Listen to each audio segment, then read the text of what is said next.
اس ملک میں بسنے والے ہر مسلمان اور ہر شخص کا فرض ہے۔ کوئی مائی کا لال نہیں تھا جو انگریز کی طاقت کے سامنے آزادی ملک کا نعرہ بلند کر سکتا۔ دوستو، ابھی 3 نومبر کو دلی اندرا گاندھی اسٹیڈیم کے اندر جمعیت علماء ہند کی طرف سے ایک کانفرنس منعقد کی گئی، جس میں حضرت مولانا ارشد مدنی صاحب دامت برکاتہم العالیہ نے بہت سے مدعوں پر کھل کر بات کی ہے۔ اس بیان کو آپ کو پورا سننا چاہیے تاکہ آپ کو بھی معلوم ہو کہ کن کن مدعوں پر حضرت نے بات کی ہے۔ تو آئیے سنتے ہیں حضرت مولانا ارشد مدنی صاحب دامت برکاتہم العالیہ کا یہ خوبصورت بیان۔ بسم اللہ الرحمن الرحیم۔ الحمد للہ نحمدہ ونستعینہ ونستغفرہ ونؤمن به ونتوکل علیہ ونعوذ باللہ من شرور انفسنا ومن سیئات اعمالنا من يهده الله فلا مضل له ومن يضلله فلا هادي له ونشهد أن لا إله إلا الله وحده لا شريك له ونشهد أن سيدنا ومولانا محمدا عبده ورسوله اما بعد۔ مسلم پرسنل لا بورڈ کے صدر محترم نائیڈو صاحب کے نائب صدر اور ہمارے مہدی صاحب، دوسرے حضرات جو یہاں بیٹھے ہوئے ہیں، اور یہ جمع غفیر لاکھوں آدمی جو آئے ہیں جمعیت علماء کی دعوت پر، میں جمعیت علماء کے ان ورکرز اور آئے ہوئے مہمانوں کا دل کی گہرائیوں سے شکریہ ادا کرتا ہوں۔ جن لوگوں نے جمعیت علماء ہند کی دعوت پر اپنے احباب کو جمع کیا اور اپنے خرچ سے جمعیت علماء کا ایک پیسہ کیا بھوکی کوڑی بھی نہیں لگی، آپ ہی لوگ کروڑوں روپیہ خرچ کر کے اپنی بسوں کا خود ہی انتظام کر کے یہاں تشریف لائے دعوت پر اور آ کر بیٹھے۔ جمعیت علماء ہند کے خدام کے دل میں اس کی بڑی قدر ہے۔ اللہ آپ حضرات کو اس کا بہتر بدلہ عطا فرمائے۔ میرے محترم بزرگوں، آج ہی کا مسئلہ یہ نہیں ہے۔ جمعیت علماء ہند کی ایک تاریخ ہے، اور ایسی تاریخ ہے اپنے اس ملک کے لیے جو کسی دوسری ہندو مسلم پارٹی کے پاس نہیں ہے۔ علماء نے اس ملک کی آزادی کے لیے، اگر آپ ان کی تاریخ کو پڑھیں گے تو آپ کو اندازہ ہوگا کہ ان کی اس ملک کی آزادی کے لیے قربانیاں 150 سالہ قربانیاں ہیں۔ کوئی اس ملک کے اندر ہندو مسلم ایسی پارٹی نہیں ہے جس کی تاریخ ایسی قربانیوں کی تاریخ ہو۔ حضرت شاہ عبدالعزیز صاحب محدث دہلوی نے 1803 میں آواز بلند کی تھی کہ ہمارا ملک غلام ہو گیا، اس غلام ملک کو آزاد کرانا اس ملک میں بسنے والے ہر مسلمان اور ہر شخص کا فرض ہے۔ کوئی مائی کا لال نہیں تھا جو انگریز کی طاقت کے سامنے آزادی ملک کا نعرہ بلند کر سکتا۔ ایک مسلمان عالم دین نے اسی دلی کے اندر اس نعرے کو بلند کیا، اس کی جائیداد قلق کر لی گئی، اس کے مدرسے کو دفن کر دیا گیا، اس کو دلی بدر کر دیا گیا، لیکن یہ مسلمان ایسے نہیں تھے جو کسی ملک کے پیسے یا اس کی ثروت اور اس کی طاقت کے سامنے سر جھکا دیتے۔ جو انہوں نے اپنا موقف اختیار کیا تھا پتھر کی چٹان کی طرح اسی طرح اس موقف کے اوپر کھڑے رہے۔ سب سے پہلا جہاد سن 1932 کے اندر ہوا، ہندوستانی لوگ تو جانتے بھی نہیں، اور اس کے اندر لوگ مر گئے، ختم ہو گئے۔ شاہ عبدالعزیز صاحب کے رشتے کے، ان کے قریب، ان کے اولاد میں شاہ اسماعیل شہید اور رائے بریلی کے شاہ احمد شہید، دونوں کے دونوں ختم ہو گئے، شہید ہو گئے بالا کوٹ کے میدان میں۔ لیکن پیچھے نہیں ہٹے، وہ لوگ جو بچ کر آئے تھے سن 1857 میں پھر جہاد کر دیا، اور اس کے اندر صرف اسی دلی کے اندر 33,000 مسلمان شہید کیے گئے، اور لال قلعے سے لے کر جامع مسجد تک درختوں کے اوپر ان کی لاشوں کو لٹکا دیا گیا۔ یہ مسلمان کی تاریخ ہے، علماء کی تاریخ ہے۔ بتائیں کون ہے جس کی زندگی کے اندر یہ تاریخ مل سکتی ہے؟ میں کہتا ہوں، لاکھوں آدمی کے سامنے کہتا ہوں، کوئی مائی کا لال ہے جس نے اس ملک کی اس طرح خدمت کی ہو جس طرح مسلمان علماء نے خدمت کی ہے؟ میرے بھائی، جمعیت علماء انہی مجاہدین کی بنائی ہوئی جماعت ہے، ہم تو ان کے جوتے سیدھے کرنے والے ہیں۔ ہمارا کیا کام ہے؟ ایک ہی کام ہے کہ انہوں نے جو جمعیت کی بنیاد کے اندر ہندو مسلم اتحاد اور ملک کے ہر بسنے والے کو ایک پیغام دیا تھا پیار و محبت کا، ہم اسی پیغام کو لیے بیٹھے ہوئے ہیں۔ ہمارا کام صرف اتنا ہے، دنیا توڑنا چاہتی ہے، حکومتیں برباد کرنا چاہتی ہیں، فرقہ پرست ذہنیت آگ لگانا چاہتی ہے، یہ نعرہ دینا چاہتی ہے کہ ہندو الگ، سکھ الگ، مسلمان الگ۔ ہم کہتے ہیں نہیں، ہندو مسلم سکھ عیسائی بھائی بھائی۔ یہ ہمارا پیغام نہیں ہے، ان بزرگوں کا پیغام ہے جنہوں نے پھانسیوں کے تختوں کو چوما، اپنے اس ملک کے لیے چوما ہے، اس کی آزادی کے لیے چوما ہے۔ اس ملک کے اندر یگانگت اتحاد جس کو آج آگ لگایا جا رہا ہے، ہمارے بزرگوں نے اسی اتحاد کے لیے اپنی قیمتی جانوں کو قربان کیا ہے، اور ان کا مقصد یہ تھا کہ ملک آزاد ہو جائے، حکومت ایسی بننی چاہیے جو حکومت سیکولر حکومت ہو، کسی کا حق نہ جائے۔ کانگریس اس لیے نہیں بنی تھی، یہ 1803 کی آواز ہے کہ ملک غلام ہو گیا، جہاد کرنا فرض ہے۔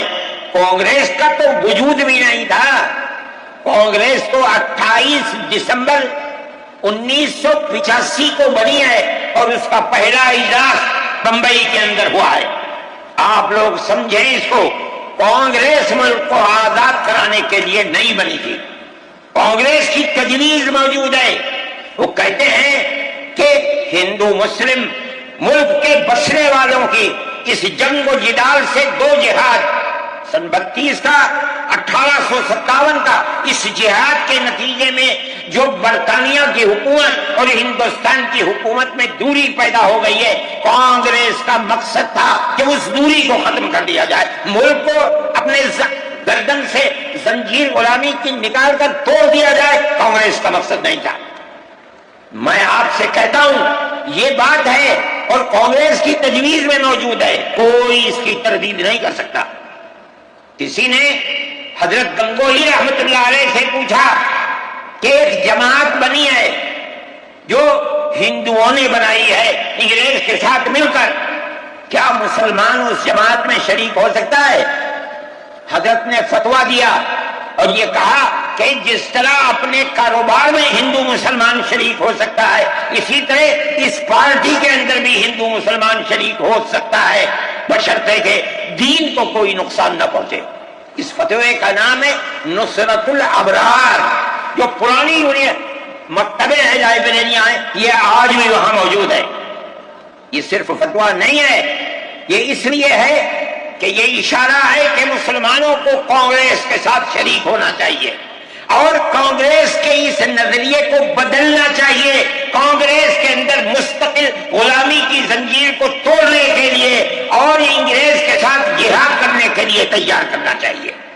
مسلمان جوک در جوک اس کے اندر شریک ہوئے، کانگریس کے اس نظریے کو بدل دیا اور کانگریس کو ملک کی آزادی کے لیے کھڑا کر دیا۔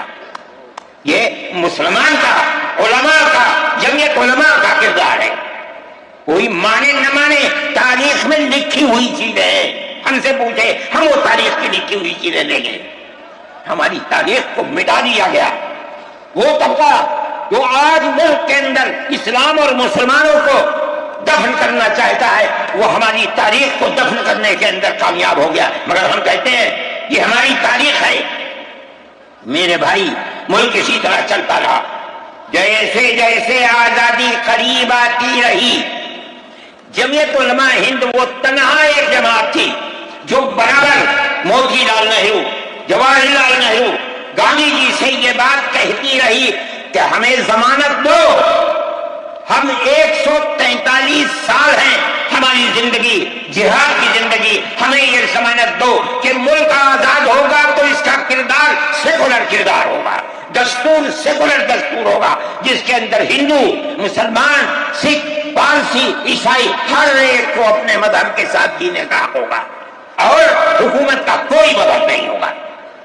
ہمارے پاس تجویزیں موجود ہیں، برابر ہمیں مفتی کفایت اللہ صاحب جو جمعیت علماء کے اس وقت صدر تھے، نام لے کر ان کے پاس موتی لال نہرو، گاندھی جی، یہ لوگ اپنی ورکنگ کمیٹیوں کی تجاویز بھیجتے ہیں، مفتی صاحب کرم فرما، مفتی صاحب یہ ہے کہ ہمارا ملک جب آزاد ہوگا ہم گارنٹی دیتے ہیں کہ ملک سیکولر ملک ہوگا۔ اس کا کیا مطلب ہے؟ ہمارا کردار، ہمارا مذہب، ہمارا وقت، ہر چیز آزاد رہے گا، مسلمان جس طرح چاہے گا اپنی زندگی گزارے گا، اپنے مذہب کو سینے سے لگا کر زندگی گزارے گا۔ میں یہ بات صرف ہوائی نہیں کہہ رہا ہوں، آپ غور سے اس تحریر کا ایک ایک لفظ سنیں۔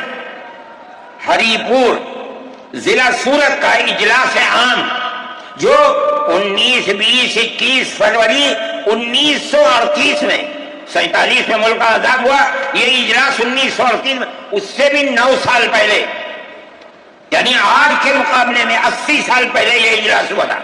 اس کے اندر تجویز دیکھی آپ، ورکنگ کمیٹی نے 1937 میں اپنی کلکتے کی میٹنگ میں اقلیتوں کے حقوق پر جو تجویز پاس کی تھی اسے یہ کانگریس منظور کرتی ہے، اس وقت کی بات ہے، اور نئے سرے سے اعلان کرتی ہے کہ ہندوستان کی اقلیتوں کے تمدنی، مذہبی اور لسانی حقوق کی حفاظت کرنا کانگریس کا پہلا فرض اور بنیادی پالیسی ہے، تاکہ حکومت کی کسی بھی ایسی اسکیم میں جس میں کانگریس شریک ہو، اقلیتوں کو ترقی اور نشو و نما کا زیادہ سے زیادہ موقع مل سکے۔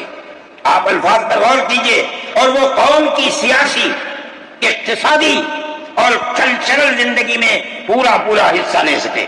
اس کے بعد اس بنیاد پر مسلمانوں کو مطمئن رہنا چاہیے کہ آزاد ہندوستان کی حکومت میں ان کا مذہب، مذہبی فرائض، اذان، نماز، جمعہ، عید، روزہ، حج، زکات، مذہبی تبلیغ، مساجد، مقابر، قربانی، مذہبی جلوس، مذہبی جلسے وغیرہ جملہ مذہبی رسوم اور مذہبی ادارے محفوظ ہوں گے، اور اسی طرح ان کی تہذیب و تمدن، ان کے تعلیمی ادارے، خانقاہیں، امام باڑے، عیدگاہیں، تکیے، کربلائیں، آثار قدیمہ، اوقاف وغیرہ سب محفوظ ہوں گے، اور اسی طرح ان کی زبان، ان کی شاعری، رسم الخط وغیرہ سب کے سب آزاد اور محفوظ ہوں گے،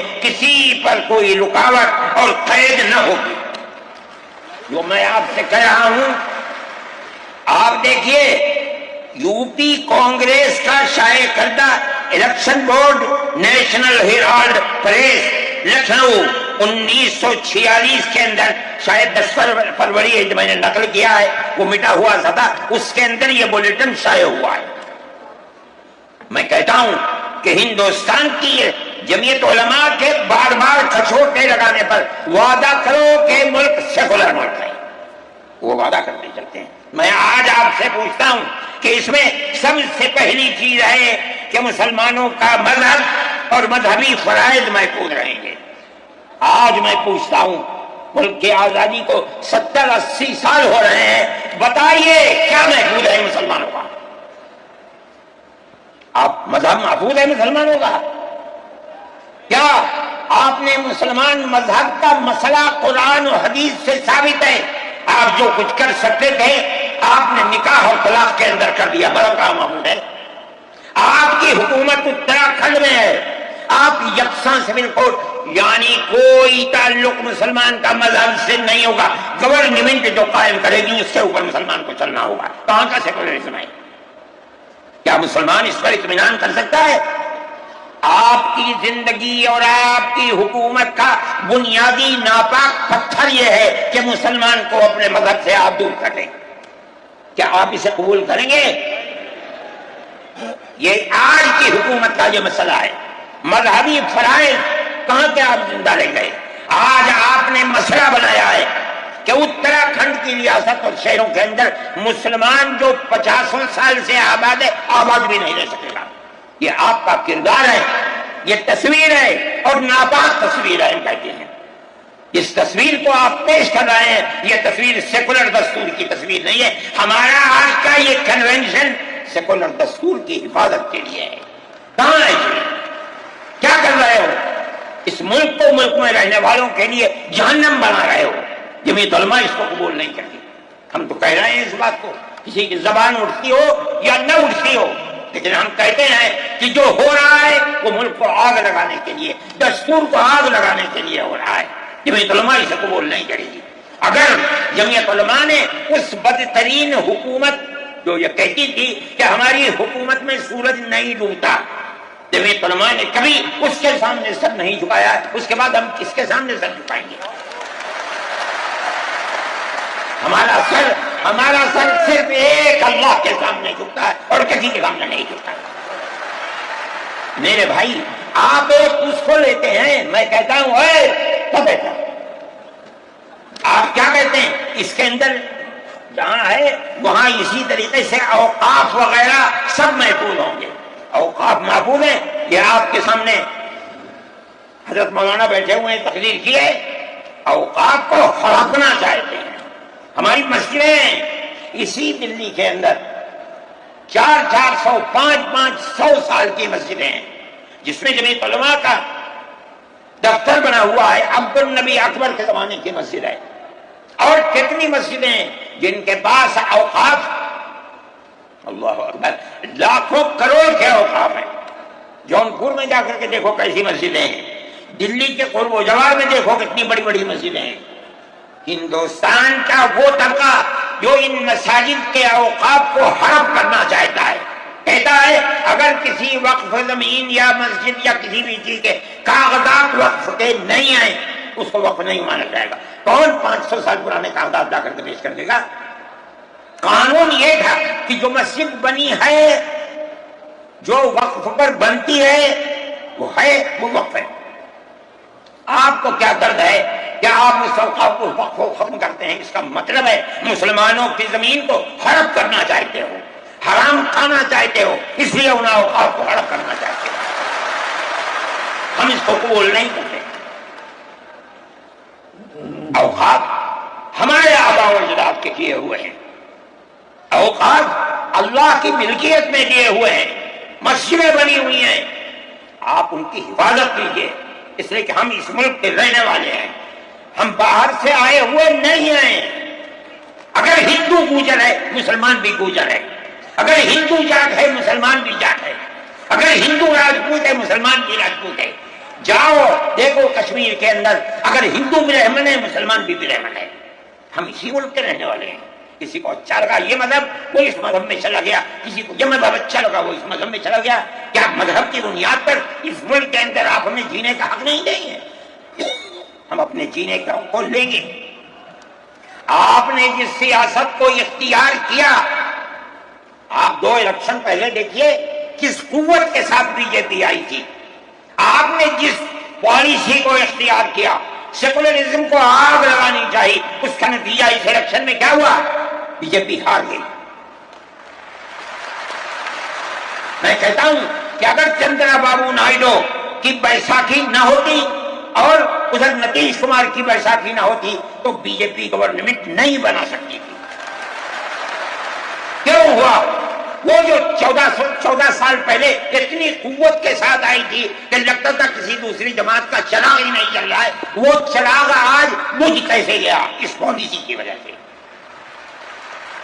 ملک کی پالیسی اگر بھائی بھائی کی ہوگی ملک زندہ رہے گا۔ ایک باپ کی اولاد 5 4 3 اگر پیار و محبت کے ساتھ رہیں گے وہ گھر آباد رہے گا، اگر دشمنی ہوگی سب برباد ہو جائیں گے۔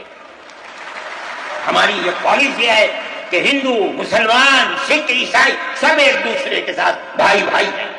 آپ اس پالیسی کو کیوں مخالفت کرتے ہیں؟ ہم اسی طرح چلتے ہیں۔ جمعیت علماء ہند کا یہی کردار ہے،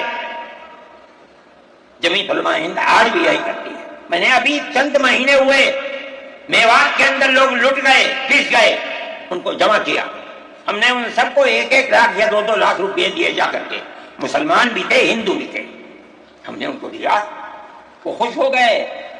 ہم ہر سال تقریباً 1.5 کروڑ روپے دیتے ہیں بچوں کو جو پڑھنے والے ہوتے ہیں، جو غریب ہوتے ہیں، اونچی تعلیم کے لیے۔ اس کے اندر مسلمان بچے بھی ہوتے ہیں، ہندو بچے بھی ہوتے ہیں۔ جمعیت علماء ہر ایک کی مدد کرتی ہے، پڑھیں، ملک کے لیے کام کریں۔ میں جا رہا تھا، ایک مرتبہ بنگلور سے سوار ہوا، مجھے جانا تھا سوئٹزرلینڈ، ایک میٹنگ تھی وہاں سعودی عرب کی، سوئٹزرلینڈ کے اندر۔ میں جب گیا جہاز کے اندر صبح ہوئی تو میں نے چائے وائے پی، میرے پاس جو پائلٹ تھا چلانے والا وہ آیا، میرا شکریہ ادا کرنے لگا، آپ نے بڑی محبت کے ساتھ۔ میں نے سوچا کیا بات ہے، کیا آپ کیوں؟ کہنے لگے کہ مجھے اس جگہ تک پہنچنے میں جمعیت علماء اگر مدد نہ کرتی میں نہ کچھ کر سکتا تھا۔ مجھے حیرت ہو گئی کہ کیا بات ہے یہ، ہم ہر ایک کی مدد کرتے ہیں۔ کیرلا کے اندر سیلاب آیا، لوگ لٹ گئے، مر گئے، ہم نے مکانات کی مرمت کی، ہم نے مکانات کو سر نو بنوایا بھی، میں نے چابیاں بھی دی اور تمام میڈیا نے اس کو دکھلایا۔ ہندو بھی تھے، مسلمان بھی تھے، ہندو عورتیں بھی تھیں جن کے ہاتھ میں میں نے چابی دی ہے۔ جمعیت علماء کا یہ کردار ہے۔ ہمارے بزرگوں نے متحدہ قومیت کتابیں شائع کی ہیں، اس کا مطلب ہے کہ ہندوستان کی قوم مذہب کی بنیاد پر نہیں بٹے گی، جو ہندوستان میں رہتا ہے ان سب کی ایک ہی قوم ہے، مذہب کی بنیاد پر قومیں تقسیم نہیں ہوں گی۔ یہ ہمارا کردار ہے، ہم اس کردار پر زندہ ہیں اور اسی پر چلتے ہیں۔ صحیح ہے، یہ ملک کے اندر جو پالیسی چل رہی ہے کہ ان کو مار دو، ان کو گرا دو، ان کو، آسام کے اندر یہ پالیسی آج سے نہیں سن 12 سے چل رہی ہے۔ جمعیت علماء تنہا جماعت ہے ملک کے اندر جو آسامیوں کے مسائل کو جانتی ہے۔ یہاں سے رہنے والے، ان کی زبان اور ہے، ان کا کلچر اور ہے، بہت دور ہے، دنیا کے آخر میں رہتے ہیں، کون جانتا ہے ان کے مسائل کو؟ تنہا جمعیت علماء ہے جو ان کے مسائل سے دلچسپی لیتی ہے، گھستی ہے، کروڑ روپیہ خرچ کرتی ہے۔ یہ ایک مسئلہ تھا، اس سے پہلے ایک اور مسئلہ تھا، کہا گیا کہ پنچایت اگر کسی کو آسام میں یہ سرٹیفکیٹ دیتی ہے کہ یہ ہندوستانی ہے تو وہ سرٹیفکیٹ نامقبول ہوگا۔ 47 لاکھ آدمی اس سے متاثر تھے۔ جو پھر اپریس پارٹی تھی وہ کہتی تھی کہ پنچایت کے سرٹیفکیٹ کو قبول نہ کیا جائے۔ اگر یہ فیصلہ ہو جاتا تو 47 عورتیں، 47 لاکھ اپنے بچوں کے ساتھ ملک کے اندر بھیک مانگنے والوں کی زندگی بسر کرتے۔ ہم نے سپریم کورٹ کے اندر اس کو چیلنج کیا۔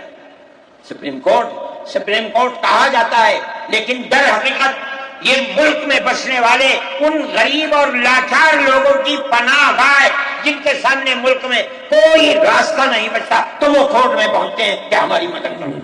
ہم پہنچ گئے، اپنے لیے نہیں، ان غریبوں کے لیے پہنچے جو 47 لاکھ تھے۔ آپ نہیں جانتے اس کے اندر 24 لاکھ ہندو عورتیں تھیں۔ آپ سمجھے؟ اور جمعیت علماء گئی، میں بہت پریشان تھا کہ الہ العالمین کوئی مدد کرنے والا علاوہ تیرے کوئی مدد کرنے والا نہیں ہے۔ میں اللہ کا فضل کرتا ہوں کہ جو کورٹ اور وہیں کا وکیل چیف جسٹس تھا آسامی کا تھا، مجھے خطرہ تھا کہیں یہ آسامیوں کے ساتھ نہ چل جائے، گورنمنٹ کے ساتھ نہ چل جائے۔ اللہ کی قدرت ہے کہ فیصلہ یہ آیا کہ وہ سرٹیفکیٹ جو پنچایت نے دیا قبول کیا جائے گا۔ میں نے کہا کہ مجھے اپنی زندگی میں کبھی اتنی خوشی نہیں ملی جتنا آج اس فیصلے سے خوشی ملی۔ کیوں؟ صرف مسلمان کے لیے نہیں، یہ ہمارا کردار ہے جو ہمیں اپنے بزرگوں سے ملا ہے، جو جمعیت علماء کی اساس ہے، جو ان کا کردار تھا، ہم نے اس کی سراہنا کی۔ اس کے بعد دوسرا مسئلہ آ گیا، دیکھیں سمجھیے مسئلے کو، سارے ہندوستان کے اندر قانون یہ ہے کہ جو سب سے پہلی مردم شماری سن 47 میں ملک آزاد ہوا، سن 51 کے اندر پہلی مردم شماری ہے، جس کا نام اس مردم شماری میں ہے وہ ہندوستان ہے، جس کا نام اس مردم شماری میں نہیں ہے، اگر دوسری مردم شماری میں وہ کہیں سے آ کر بسا اور اپنا نام لایا، وہ ہندوستانی نہیں ہے۔ اچھا، پاکستان ایک مغربی پاکستان تھا، ایک مشرقی پاکستان تھا۔ اندرا جی نے اپنے زمانے کے اندر تمام جھگڑوں کو ختم کرنے کے لیے مغربی پاکستان کو الگ، مشرقی پاکستان کو الگ کیا۔ جنگ ہوئی، مشرقی پاکستان ٹوٹ گیا اور بنگلہ دیش بن گیا۔ اس وقت بہت بڑی بمباری ہوئی دونوں ملکوں کے اندر، ادھر کے لوگ ادھر، ادھر کے لوگ ادھر، سب لوگ بیٹھے، راجو بیٹھے، بی جے پی بیٹھی، جو وہاں کی پارٹیاں تھیں صوبائی وہ بیٹھی، اور سب نے بیٹھ کر طے کیا کہ آسام کے اندر ہندوستانی ہونے کی دلیل سن 71 کی مردم شماری ہوگی، سارے ملک سے الگ۔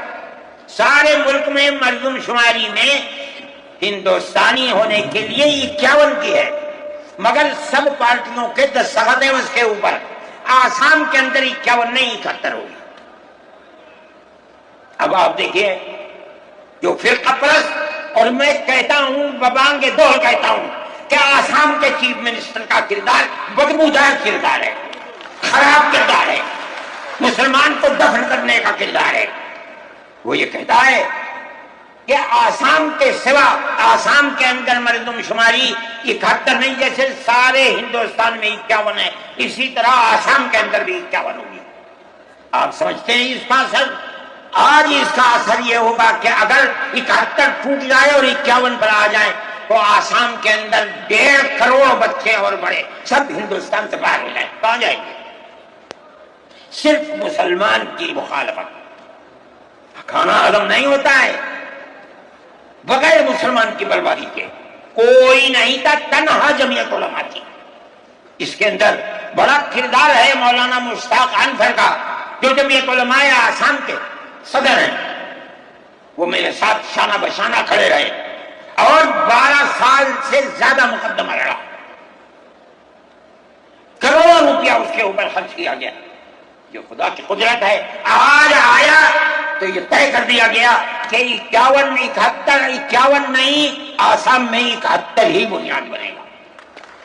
اس کا کیا مطلب ہے کہ آپ نے آسام کی 80 لاکھ کی آبادی کو زندہ کر دیا جو موت کے کنارے پر کھڑی ہوئی تھی۔ مجھے افسوس ہے کہ لوگوں کا یہ قول مجھ تک پہنچا ہے کہ انہیں آسام کے چیف منسٹر سے یہ بات کہی کہ اب کیا ہوگا، کہنا ہماری صحت پر کوئی اثر نہیں پڑتا ہے۔ کیا مطلب ہے؟ ہم آسام میں مسلمانوں کو چین کا سانس نہیں لینے دیں گے۔ دیکھیں کب تک چلتے ہیں۔ اگر جمعیت علماء زندہ ہے اور اللہ نے ہمیں زندہ رکھا، ہم دیکھیں گے کہ کیا کرتے ہیں، ہم زندہ ہیں۔ میرے بھائی، یہ جمعیت علماء کا کردار ہے، ہم اس کے پیچھے چلتے ہیں۔ جمعیت علماء زندہ باد، اتنے موٹے آدمی کی آواز نکلتی نہیں ہے۔ میرے بھائی، ہمارا یہی کردار ہے۔ ہم ان مسلمانوں کی مدد کرتے ہیں جو مسلمان مصیبت کا شکار ہیں. یہ فرقہ پرست ذہن جس کا میں ذکر کر رہا ہوں ہر جگہ موجود ہے، ہر وقت موجود تھا. آج یہ زیادہ ہے، پہلے اتنا نہیں تھا. ہر جگہ مسلمان کے لیے، جوانوں کے لیے مصیبت کا شکار ہے. خاص طور پر ہم سے لوگ کہتے ہیں کہ تم ان کے مقدمات کو کیوں لڑتے ہو؟ کہتے ہیں تم دہشت گردوں کی پناہ گاہ ہے جمعیت علماء. یعنی ان کا مفروضہ یہ ہے کہ جتنے لوگوں پر الزام لگا ہے دہشت گردی کا وہ سب کے سب حقیقت دہشت گرد ہے، اور جمعیت علماء ان دہشت گردوں کی، ملک وروධیوں کی جمعیت علماء مدد کرتی ہے. مجھ سے بھی یہ بات کہی. میں نے کہا کہ تم میں کوئی مائی کا ڈال ہے تو کھڑا ہو کے بتائے. جمعیت علماء لوور کورٹ نے پھانسی کی سزا دے دی. گجرات کے اندر ہائی کورٹ میں پہنچے، انہوں نے پھانسی کی سزا دے دی. ہم اس کیس کو لے کر، اس کے اندر ہندو بھی تھے، مسلمان بھی تھے، سپریم کورٹ میں آئے. سپریم کورٹ میں ہم نے مقدمہ لڑا اور سپریم کورٹ نے انہیں سب کو باعزت بری کر دیا. میں نے کہا کہ کسی ملزم کے لیے گورنمنٹ ہندوستان کی حکومت نے حق دیا ہے کہ مقدمہ لڑو. اگر کوئی غیر ملکی ہندوستان کے اندر پکڑا جائے، اپنے مدعا کو پیش کرنے کے لیے گورنمنٹ اس کو وکیل دیتی ہے. ہم نے کیا جرم کیا ہے؟ ہم انہیں وکیل دیتے ہیں لڑنے کے لیے، بہتر سے بہتر وکیل دیتے ہیں. ہم کہتے ہیں کہ لڑو مقدمہ، تاکہ دودھ کا دودھ، پانی کا پانی الگ الگ ہو جائے. مقدمہ لڑے اور سپریم کورٹ کہتی ہے کہ جھوٹا الزام کا جھوٹ ہے، جھوٹ ہے، جھوٹ ہے. ملک کے اندر فرقہ پرستی ہے، دشمنی ہے، ہر طبقے کے اندر ہے. کوئی بھی طبقہ، پولیس کا ہو، انتظامیہ کا ہو، کسی کے اوپر جو چاہے الزام لگا دے. جمعیت علماء آج بھی جو کیس لڑ رہی ہے، 1050 کیس ہیں جو lower court, high court, supreme court کے اندر لڑ رہی ہے. 1050 کیس ہیں اور اس کے اندر 850 ملزم ہیں. ہم لڑتے ہیں مقدمہ. ہم یہ سمجھتے ہیں کہ آپ جس کو ہائی کورٹ، سپریم کورٹ تک یہ ثابت کر دیں کہ یہ ملزم ہیں، انہوں نے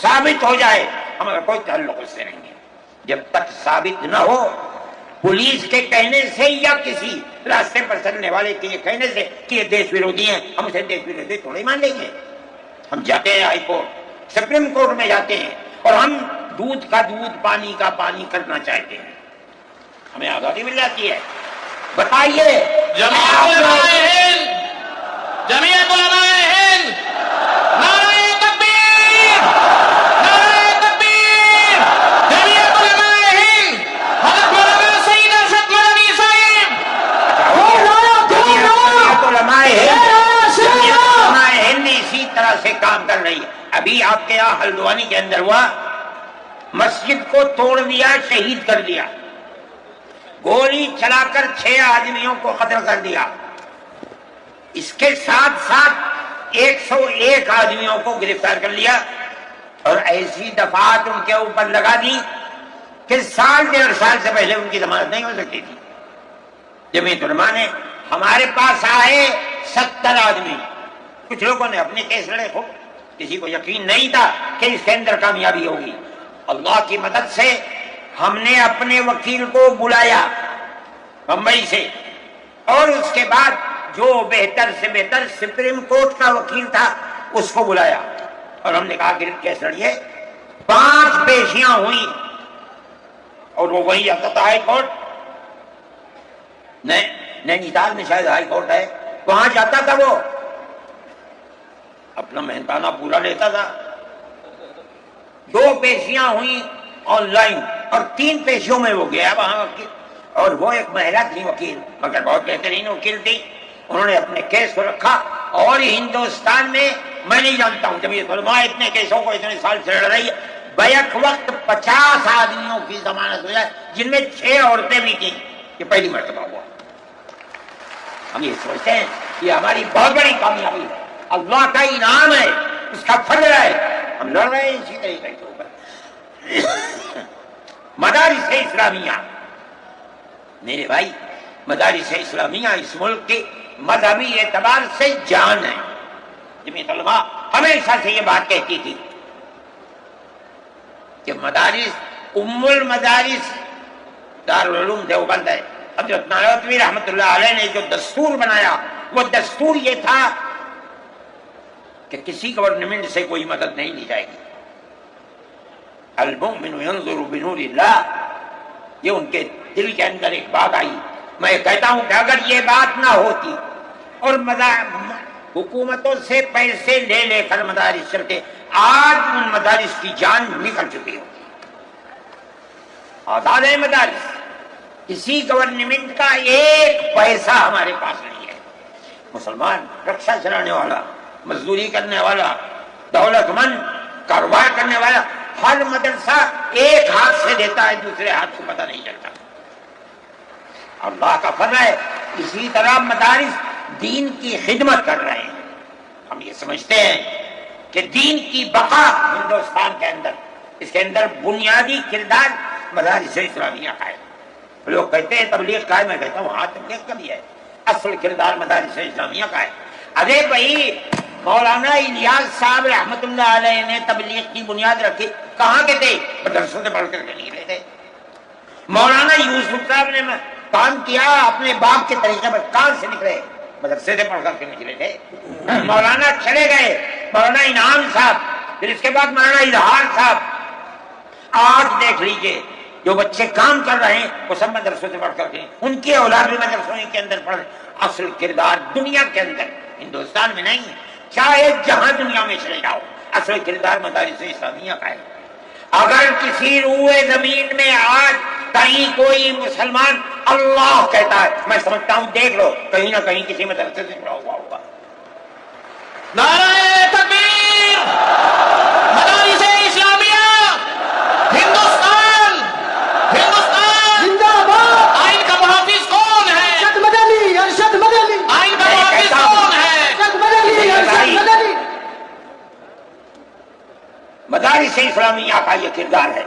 اسلام کو پھلتا پھولتا دیکھیں، یہ ان سے برداشت نہیں ہوتا۔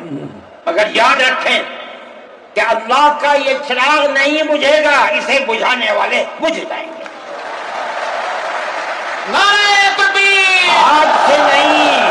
آج سے نہیں 1400 سال سے اسلام کی یہی تصویر ہے کہ یطفئون نور اللہ بافواہہم ویأبی اللہ الا ان یتم نورہ۔ اللہ کے چراغ کو پھونک سے بجھانا چاہتے ہیں، اللہ انکار کرتا ہے نہیں، یہ چراغ مکمل ہو کر جائے گا۔ میرے بھائی فرقہ پرست ذہنیت جو کرنا چاہتی ہے، اللہ چاہے گا تو یہ نہیں ہوگا۔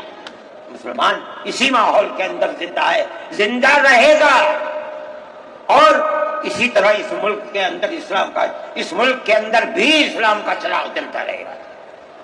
میرے بھائی میں یہ باتیں اس لیے کہہ رہا ہوں کہ آپ کے اندر حوصلہ ہونا چاہیے، لیکن امن و امان کو مت جانے دیجیے۔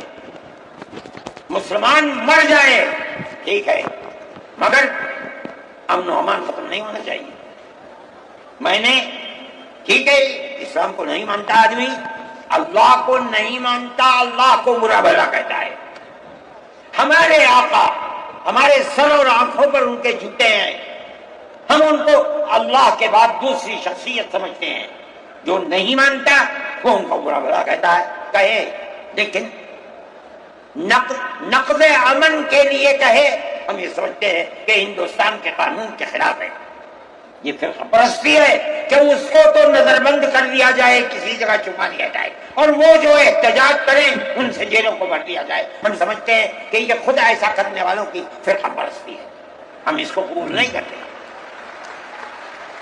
اس لیے میرے بھائی آنے والے دنوں کے اندر یہ بات طے ہوگی کہ اس سلسلے کے اندر کیا کیا جائے۔ ہم اس کو نقض امن سمجھتے ہیں۔ آپ ایسا کرنے والوں پر نقض امن کی بنیاد نہ بنائیں، اور وہ جو گھروں سے باہر نکلے ان پر نقض امن کی بنیاد. آج بنگلور کے اندر جو یہ واقعہ 3 سال پہلے ہوا تھا، جو کرنے والا تھا وہ آزاد پھر رہا ہے، اور میں سمجھتا ہوں کہ 63 یا 64 لوگ 3 سال سے جیلوں کے اندر پڑے ہوئے ہیں، صرف اس لیے کہ جو نقض امن کرنے والا ہے اسے تو آپ نے آزاد چھوڑ دیا، اور جو احتجاج کرنے والے تھے ان سے آپ کو جیل میں بھر دیا. ہم اس چیز کو اس ملک کے امن کے خلاف سمجھتے ہیں. میرے بھائی، بلڈوزر چلانا یہ بھی ایک چیز تھی. آپ قانون کے خلاف ہونے پر بلڈوزر چلاتے ہیں، چاہے ہندو کا گھر ہو، چاہے مسلمان کا گھر ہو، چاہے عیسائی کا گھر ہو، ہم اسے بھی برا سمجھتے ہیں. آپ نوٹس دیجئے، چند دن کی مہلت دیجئے. کل آپ نے نوٹس لگایا، آج لگانے خراب ہے، لیکن آپ دیکھ لیجئے 95% گھر مسلمانوں کے ہیں. پوری روڈ کے اوپر جہاں مکانات کہتے ہیں کہ اپنی جگہ سے بڑھے ہوئے ہیں، مسلمانوں کو بھی، ہندوؤں کو بھی مکانات. آپ صرف مسلمان کے مکان توڑ دیں.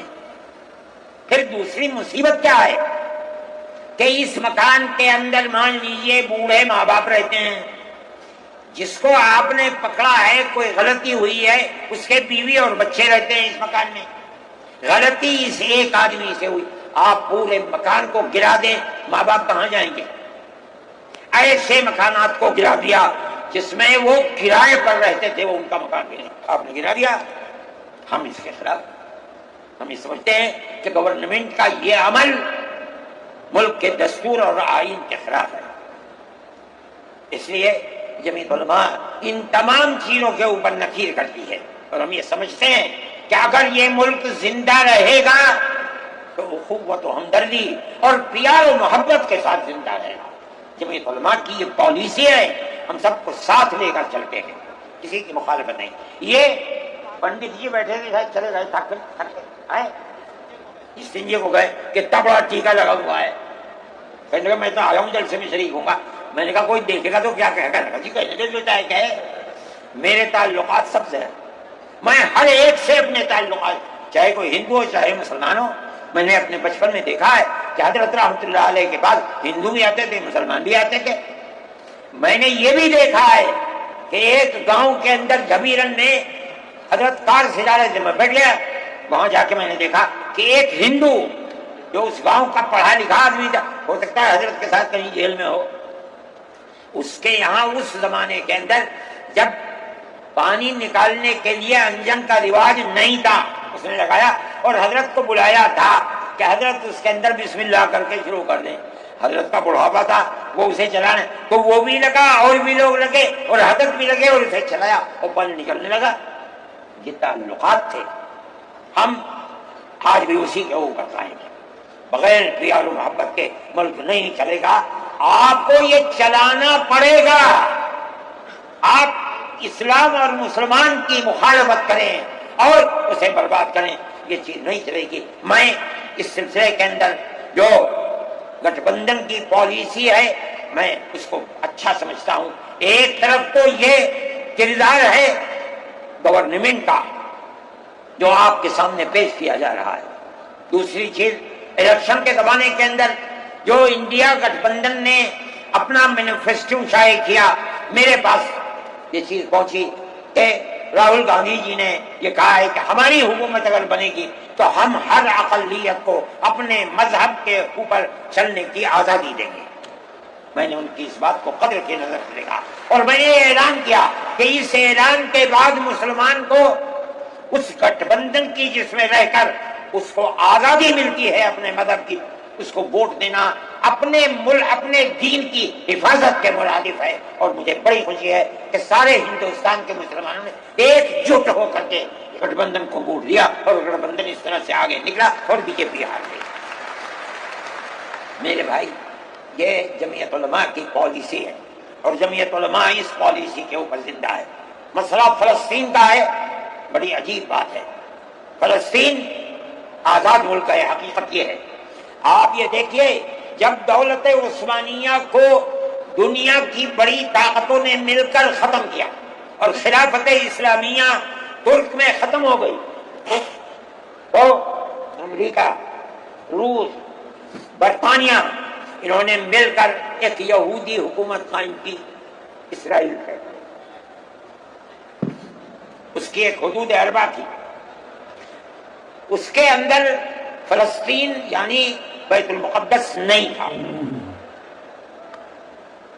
جب وہاں اسرائیل ہو گیا، امریکہ اس کا سرپرست بن گیا، اب اسرائیل نے آگے بڑھ کر فلسطین کے اندر اپنے پیر جمائے اور بیت المقدس کو لینا چاہا۔ نتیجہ یہ ہوا کہ جب وہی اردن کے اندر اور بیت المقدس پر بھی قبضہ کیا اور اس کے ساتھ ساتھ فلسطینیوں کو غلام بنایا۔ ابھی دل نہیں تھما، تھوڑے دنوں کے بعد پھر آگے بڑھا اور گولان کی وہ پہاڑیاں جو شام کے اندر تھی ان کے اوپر قبضہ کر لیا۔ جس دن پہلا حملہ بولا فلسطینیوں نے، ہمارے ملک کے پرائم منسٹر نے یہ کہا کہ یہ دہشت گرد ہے۔ مجھے بڑا افسوس ہوا کہ یہ تاریخ ہی دنیا کی نہیں جانتے، ایسا لگتا ہے جیسے انہوں نے دنیا کو دیکھا ہی نہیں۔ میں نے اعلان دیا، میں نے یہ کہا کہ جو یہ کہتے ہیں کہ یہ دہشت گرد ہیں، اگر یہ دہشت گرد ہیں اور غلامی کی زنجیروں کو توڑنا یہ دہشت گردی ہے، گاندھی جی بھی دہشت گرد تھے، نہرو بھی دہشت گرد تھے، ہمارے اکابر بھی دہشت گرد تھے۔ یہ ایسی بات ہے جس کی کوئی تعبیر نہیں ہو سکتی۔ اللہ کا فضل ہے، اس کے بعد سے آج تک کبھی یہ نہیں کہا گیا کہ دہشت گرد ہے۔ لیکن مجھے افسوس ہے، میں نہیں مانتا ہوں اس بات کو، لیکن ہندوستان کی یہ غلط پالیسی اگر ہے، میں گیا عرب، میں نے لوگوں سے یہ سنا کہ ہندوستان کا بارود فلسطینیوں کے مارنے کے لیے اسرائیل میں ہو رہا ہے استعمال۔ کہنے والوں نے کہا کہ ہندوستان کے فوجی بھی اسرائیل کے ساتھ لڑ رہے ہیں۔ میں اس کی تصدیق نہیں کر سکا ہوں، اتنے میں بات نہیں، مگر میں یہ کہتا ہوں کہ کھل کر پالیسی ہونی چاہیے۔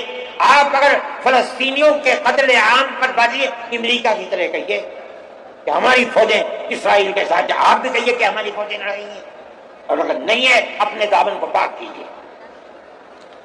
میں یہ سمجھتا ہوں کہ اس طرح کا قتل عام کہ ساری دنیا ایک طرف کھڑی ہوئی ہے، لیکن یہودی طاقت کے ساتھ کیونکہ سر پر امریکہ تجویز آتی ہیں اسرائیل کے، نہیں، اسرائیل کے خلاف نمبر 2 پر ہے، سب سے پہلی تجویز امریکہ کے خلاف آنی چاہیے، اس لیے کہ جو بم برس رہے ہیں وہ امریکہ کے ہیں، جو فوج لڑ رہی ہے وہ امریکہ کی ہے۔ اسرائیل کے پاس کتنا ہے؟ جو طاقت ہے وہ بڑی طاقتوں کی دین ہے۔ اسی بنیاد کے اوپر ساری دنیا کے اندر احتجاج ہو رہا ہے، مگر وہ احتجاج قابل توجہ نہیں ہے۔ جمعیت علماء ان مسائل کو سمجھتی ہے۔ ہم نے اپنی بات آپ سے کہی ہے، مسلمان اپنے نظریات، اپنے خیالات کو صحیح کرے اور اس نہج کے اوپر چلے۔ میں پھر کہتا ہوں، آپ ہندو مسلم اتحاد، آپ جس گاؤں میں ہیں وہاں اتحاد رکھیے، اپنے کھیت میں ہیں وہاں اتحاد رکھیے، بازار میں بیٹھے ہیں وہاں اتحاد رکھیے، جہاں دنیا کے اندر ہے، مذہب کی بنیاد پر نہیں، ہندو مسلم بھائی بھائی اسی اتحاد کی بنیاد کے اوپر چلیے۔